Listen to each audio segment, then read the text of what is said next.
এই দুনিয়াতে কারো ভালো কেউ চায় না। একজন গরিব আছে, তারে যারা টাকা পয়সাওয়ালা আছে ওরা চায় যে পায়ের নিচে ফেলায় ফেসিয়াল আনি লাগে। আমার এত আপন লোক, এত কাছের লোক আমার বাপের কাছ থেকে টাকা নিছে গত 8-9 বছর আগের কথা। বাড়িতে এলাকায় কারেন্ট আইব, কারেন্ট টাকা নিছে 2টা মিটারের টাকা হিসাব করে নিছে। তখন আমাদের ঘর ছিল না, একটা ভাঙ্গা ঘর ছিল। তখন 2টা মিটারের টাকা নিছে শুরু থেকে।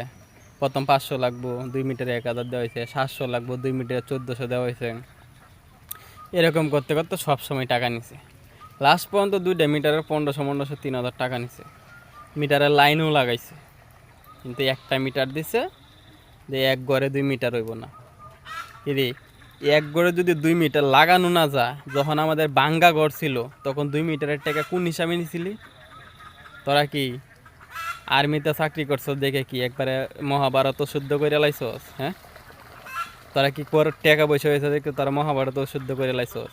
আর আমরা এতিম দেখে আমাদের সাথে এরকমটা করছস। তো সব কিছু নিছস, ঠিক আছে, আমার যে মিটারের টাকাটা নিছস, তো মিটারের টাকাটা দিলি না কে?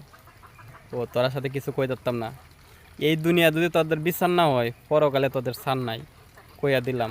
আর যদি তুই যদি মরার সময় যদি আমি সামনে দেখি, তোর লাশ মিটারের টাকা দিয়া লাশ নামানি লাগবে, বুঝছে রাইস?